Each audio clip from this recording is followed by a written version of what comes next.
ఆంధ్రప్రదేశ్ రాజధాని అమరావతికి సింగపూర్ కంపెనీలు రాబోతున్నాయా? అమరావతిలో సింగపూర్ కంపెనీలు భారీగా పెట్టుబడులు పెట్టబోతున్నాయా అంటే అవుననే సమాధానం ఇస్తున్నారు కొంతమంది రాజకీయ విశ్లేషకులు.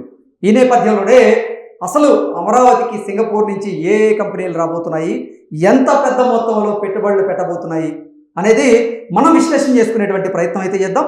ప్రస్తుతం మనతో పాటున్నారు ప్రముఖ రాజకీయ విశ్లేషకులు, ప్రముఖ సీనియర్ జర్నలిస్ట్ సిఎస్ రావు గారు. సార్తో మాట్లాడదాం. సార్ నమస్తే. సార్ నమస్తే. ఆంధ్రప్రదేశ్ రాజధాని అయినటువంటి అమరావతికి సింగపూర్ నుంచి కొన్ని కంపెనీలు రాబోతున్నాయని, భారీగా పెట్టుబడులు పెట్టబోతున్నాయనేటువంటి వార్త సోషల్ మీడియాలో చక్కర్లు కొడుతోంది. ఇంతకీ ఏ కంపెనీలు రాబోతున్నాయి, ఎంత పెద్ద మొత్తంలో పెట్టుబడులు పెట్టే అవకాశం ఉందండి ఏం చెప్తారు? ఇప్పుడు ఒకటి ప్రధానంగా అమరావతి అనగానే వెంటనే సింగపూర్ గుర్తొస్తుంది. ఎందుకు గుర్తొస్తుంది అంటే అమరావతి మరో సింగపూర్ కాబోతుంది అనేది 2016 నుంచి 2019 వరకు జరిగినటువంటి ప్రచారం. ఆ రోజున సింగపూర్ కన్సార్టియం తోటి సిఆర్డిఏ ఒప్పందం కుదుర్చుకుంది. సింగపూర్ కన్సార్టియం డిజైన్లు కానీ లేదా కన్స్ట్రక్షన్ కానీ ఇవన్నీ సింగపూర్ కన్సార్టియమే చేయాలి. అలాగే సింగపూర్ కంపెనీలు కూడా చాలా కంపెనీలు ఆ రోజున సిఆర్డిఏ తోటి ఒప్పందాలు కుదుర్చుకున్నాయి. జగన్మోహన్ రెడ్డి గారు 2019 అధికారంలోకి వచ్చిన తర్వాత ఆ ఒప్పందాలన్నీ రద్దు అయిపోయినాయి. ఎలా రద్దు అయినాయి అంటే సిఆర్డిఏనే రద్దు చేశాడు జగన్మోహన్ రెడ్డి గారు. సిఆర్డిఏ మనుగడనే ప్రశ్నార్థకంగా మార్చేశాడు, 3 రాజధానులు అని చెప్పేసి. సో దీంతో సింగపూర్ కంపెనీలు వెనక్కి వెళ్ళిపోయాయి. ఇప్పుడు మళ్ళీ అవి వస్తాయా? సింగపూర్ కన్సార్టియం అనేది వచ్చి ఆ రోజున ఇచ్చినటువంటి డిజైన్ ప్రకారం నిర్మాణాలు జరుగుతాయా అని అంటే అది ఒక పెద్ద క్వశ్చన్. ఓకే, ఆ క్వశ్చన్కి సమాధానం రావాలంటే చంద్రబాబు నాయుడు గారే రాబోయే రోజుల్లో చెప్పాలి. ఎందుకంటే పునర్నిర్మాణం అనేది ఒక పెద్ద యజ్ఞం. నిర్మాణం అనేది మామూలుగా చేయొచ్చు, పునర్నిర్మాణం అనేది యజ్ఞం. కాబట్టి ఇప్పుడు జరుగుతుంది ఏంటి? ఆంధ్రప్రదేశ్ పునర్నిర్మాణం జరుగుతుంది.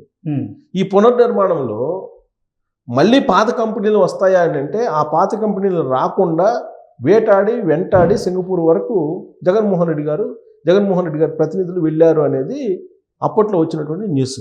ఓకే, అంత వెంటాడినటువంటి పరిస్థితుల్ని చూసిన తర్వాత, అనుభవించిన తర్వాత ఆ కంపెనీలు మళ్ళీ వస్తాయా? ఏం అవసరం? బిజినెస్ చేసే వాళ్ళకి అమరావతి కాకపోతే హైదరాబాద్ కాకపోతే కలకత్తా కాకపోతే బాంబే కాకపోతే ఢిల్లీ, ఈ 2 కాకపోతే ఇంకొక దేశం, అంతే కదా. బిజినెస్ 10 రూపాయలు ఎక్కడ మిగిలితే అక్కడికి వెళ్ళిపోతారు. అమరావతే రావాలని ఎందుకు ఉంటుంది? అందులో సింగపూర్ లాంటి దేశాలకు సంబంధించిన కంపెనీలు అక్కడికే రావాలని ఎందుకు అనుకో కదా. కాకపోతే సింగపూర్ సంబంధించినటువంటి కన్సార్టియము ఆ రోజు కొన్ని కంపెనీలు ఆ కన్సార్టియంలో ఉన్నాయి. అవి ఒప్పందాలు చేసుకుని ఆ ఒప్పందాలని మళ్ళీ రీవర్క్ చేస్తున్నారు. రీవర్క్ చేస్తూ ఆ రోజున టెండర్ వాల్యూ ఎంతైతే ఉందో దానికన్నా ఒక 30%, 40% ఎక్సెస్ ఇప్పుడు ఇచ్చేదానికి కూడా సిద్ధమవుతున్నారు. కారణం ఏంటంటే 2016లో ఉన్నటువంటి రేట్లు వేరు, ఇవాళ ఉన్నటువంటి రేట్లు వేరు. దానికి అనుగుణంగా కనుక ఈయన టెండర్లు ఫైనల్ చేసి ఇస్తే మళ్ళీ ఆ రోజున సింగపూర్ కంపెనీలు ఏవైతే ఇన్వాల్వ్ అయినాయో అమరావతి నిర్మాణంలో అవి వచ్చేటువంటి అవకాశం ఉంది అని చెప్పి ఇప్పుడు సిఆర్డిఏ భావిస్తుంది. సో ఆ మేరకు సింగపూర్ సంబంధించిన కంపెనీలు కూడా సిఆర్డిఏ లేటెస్ట్గా ఆహ్వానించిందని చెప్పి కూడా తెలుస్తుంది.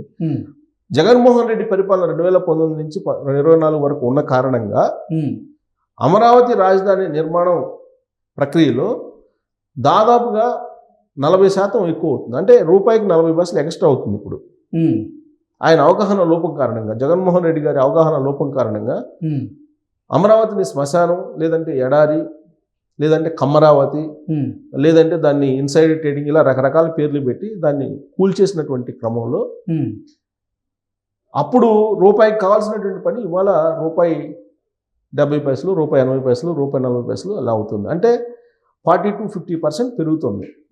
అదే అప్పుడు కంటిన్యూగా కనుక జరిగినట్టయితే తక్కువ రేట్లోనే నీకు అమరావతి నిర్మాణం జరిగిపోయేది. ఇవాళ అమరావతి నిర్మాణం జరగాలంటే గత అంచనాల కంటే కూడా ఇప్పుడు 40% ఎక్కువ అవుతుంది. ఆ భారం అనేది, ఈ 40% భారం అనేది ఎవరు కారణంగా అవుతుంది? జగన్మోహన్ రెడ్డి గారి అవగాహన రాహిత్యం కారణంగా అవుతుంది. సో ఇప్పుడు ఆ 40% పెంచి టెండర్స్ కనుక ఫైనల్ చేస్తే సింగపూర్ కంపెనీలు రావడానికి సిద్ధంగా ఉన్నాయని చెప్పి సిఆర్డిఏ నిర్వహించినటువంటి సమీక్షా సమావేశంలో మంగళవారం రోజు ప్రస్తావించింది. సో ఇప్పుడు సింగపూర్ కంపెనీలు వస్తాయని అంటే వాటిని రాకుండా తెర వెనుక ఇప్పటికీ కూడా వైఎస్ఆర్ కాంగ్రెస్ పార్టీ పనిచేస్తుంది అనేది ఇంకొక వాదన వినిపిస్తుంది. ఓకే, వీళ్ళు తెర వెనుక మెయిల్స్ పెడుతున్నారు, మళ్ళీ మేమే వస్తాం. ఇప్పుడు కనుక ఒకవేళ చంద్రబాబు నాయుడు గారి ప్రభుత్వంతో మీరు ఒప్పందాలు కుదుర్చుకున్నప్పటికీ వాటిని మేము రద్దు చేస్తాం, మీరు రావద్దు, మీరు వస్తే మీరు నష్టపోతారు. ఇప్పటికి కూడా మా స్టాండ్ 3 రాజధానులు, అమరావతి రాజధాని కాదు అనేటువంటి సమాచారాన్ని విస్తృతంగా ప్రపంచంలో ఉండేటువంటి కంపెనీలన్నిటికీ కూడా మెయిల్స్ రూపంలో ప్రచారం చేస్తుంది YSR Congress party social media అనేది ఇప్పుడు తాజా న్యూస్. వీటన్నింటిని అధిగమించి చంద్రబాబు నాయుడు గారు అమరావతి నిర్మాణం చేపట్టాలి. ఇప్పుడు చాలా వేగవంతంగా స్టార్ట్ అయింది. జంగిల్ క్లియరెన్స్ అయిపోయింది, 20,000 కోట్ల రూపాయల టెండర్లు ఫైనల్ అయిపోయినాయి, మరొక 8,000 కోట్ల రూపాయల టెండర్ ఫైనల్ అవుతుంది. ఇప్పటికే దాదాపు 30,000 కోట్ల రూపాయల టెండర్లు ఫైనల్ అయిపోయి కంపెనీలు కూడా వచ్చి కన్స్ట్రక్షన్ కూడా ప్రారంభించాయి. అమరావతి నిర్మాణంలో యుద్ధ ప్రాతిపదికన పాల్పంచుకున్నాయి. ఇది కంటిన్యూ అయితే ఖచ్చితంగా 2027 కల్లా అమరావతి నిర్మాణం ఒక రూపు దాల్చుకునేటువంటి అవకాశం ఉంది. ఇప్పుడు ఆల్రెడీ 30,000 కోట్ల రూపాయల విలువైనటువంటి పనులకు టెండర్లు ఫైనల్ అయిపోయినాయి. ఇక డిసెంబర్ లోపల మరొక 20,000 కోట్ల రూపాయల విలువైనటువంటి టెండర్లకి ఫైనల్ చేసేదానికి మంత్రి నారాయణ గారు సిద్ధమయ్యారు. దానికి కూడా ఫండ్స్ తీసుకొచ్చారు. ఇప్పటికే ఏషియన్ బ్యాంక్ నుంచి, వరల్డ్ బ్యాంక్ నుంచి, ఆర్బీఐ నుంచి ఇలా రకరకాల రూపంలో ఫండ్స్ని కలెక్ట్ చేసుకున్నారు. సో టోటల్గా డిసెంబర్ నాటికి 90,000 కోట్ల రూపాయలు రెడీ చేసి పెట్టి 90,000 కోట్ల రూపాయలు విలువైనటువంటి పనులని పూర్తి చేయడానికి ఒక ప్రణాళికను తయారు చేశారు. సింగపూర్ నుంచి కంపెనీలు అమరావతి నిర్మాణంలో పాలు పంచుకుంటే కనుక వాళ్ళకి ఎప్పటికప్పుడు బిల్స్ క్లియర్ చేయడానికి. ఎందుకు అని అంటే ఈ హామీ ఎందుకు ఇస్తున్నారు అని అంటే వీళ్ళందరూ మెయిల్స్ పెడుతున్నారు కదా, మా స్టాండ్ ఇప్పటికే 3 రాజధానులు ఇప్పటికి కూడా, కాబట్టి మీరు అమరావతిలో పాలు పంచుకునే నిర్మాణాల్లో మీరు నష్టపోతారు, మీకు డబ్బులు రావు, టెండర్లు ఫైనల్ చేసి మీరు కనుక పాలు పంచుకుని అని చెప్పి అంటున్నారు కదా. దానికి చెక్ పెడుతూ ఈ మొత్తం ఫండ్స్ అన్నింటినీ పూల్ చేసేసి అమరావతి నిర్మాణంలో పాల్గొనేటువంటి సింగపూర్ కంపెనీలు కానీ లేదా ఇతరత్ర దేశాల కంపెనీలు కానీ విదేశీ కంపెనీలు ఏవైనా వచ్చి పార్టిసిపేట్ చేస్తే వాటికి ఇమీడియట్గా బిల్స్ క్లియర్ చేసేదానికి ప్రభుత్వం సిద్ధమైంది. ఓకే, సో దాంతో ధైర్యం వచ్చింది విదేశీ కంపెనీలకి. అందుకే సింగపూర్ కన్సార్టియం అప్పట్లో చేసుకున్నటువంటి ఒప్పందం ఇప్పుడు రివోక్ కావడానికి అవకాశం ఉంది. ఆ మేరకు చంద్రబాబు నాయుడు గారు నిర్ణయం తీసుకున్నట్టు కూడా తెలుస్తుంది. ఓకే, సో చంద్రబాబు నాయుడు గారి బ్రాండ్ ఏదైతే ఉందో ఆ బ్రాండ్ విదేశీ కంపెనీలను ఆకర్షిస్తుంది. ఇప్పటికి కూడా ఆంధ్ర అనగానే ఇమీడియట్గా చంద్రబాబు నాయుడు గారి బ్రాండ్ గుర్తొస్తుంది. ఓకే, అయితే జగన్మోహన్ రెడ్డి గారి బ్యాడ్ సిస్టమ్ ఏదైతే ఉందో ఆ బ్యాడ్ సిస్టమ్ కూడా ఇంకొక వైపు క్యారీ అవుతుంది. అయితే ఏది ఎక్కువగా ఫోర్స్ చేస్తుంది అని అంటే చంద్రబాబు నాయుడు గారి గుడ్ విల్లే ఎక్కువ ఫోర్స్ చేస్తుంది వాళ్ళని. చంద్రబాబు నాయుడు గారికి ఉన్నటువంటి గుడ్ విల్ ఏదైతే ఉందో, బ్రాండ్ ఏదైతే ఉందో దాన్ని అది ఆకర్షిస్తుంది నిర్మాణదారులని. సో కాబట్టి జగన్మోహన్ రెడ్డి గారు లేదంటే YSR Congress party social media ఎంత బ్యాడ్గా ప్రచారం చేసినప్పటికీ అమరావతి మీద సింగపూర్ కంపెనీలు రాకుండా మానం. సింగపూర్ కన్సార్టియమ్స్ ఏదైతే ఉన్నాయో ఆ రోజున సిఆర్డీఏ తోటి ఒప్పందాలు కుదుర్చుకున్నా ఆ ఒప్పందాలు కుదుర్చుకున్నటువంటి కంపెనీలకి ఎక్సెస్ టెండర్లు ఎక్సెస్ ద్వారా ఆ టెండర్లని రీవర్క్ చేయడం ద్వారా ఆ కంపెనీలు వచ్చి అమరావతిలో ఖచ్చితంగా నిర్మాణంలో పాల్పంచుకునేటువంటి అవకాశం ఉంది అని చెప్పి కూడా తెలుస్తుంది. అమరావతి నిర్మాణం చాలా వేగంగా మీరు డిసెంబర్ ఆల్రెడీ ఫైనల్ అయిపోయింది, టెండర్లు ఫైనల్ అయిపోయింది. సో ఇక డిసెంబర్ ఎండింగ్ నాటికి మనం కళ్ళతోటి చూస్తాం.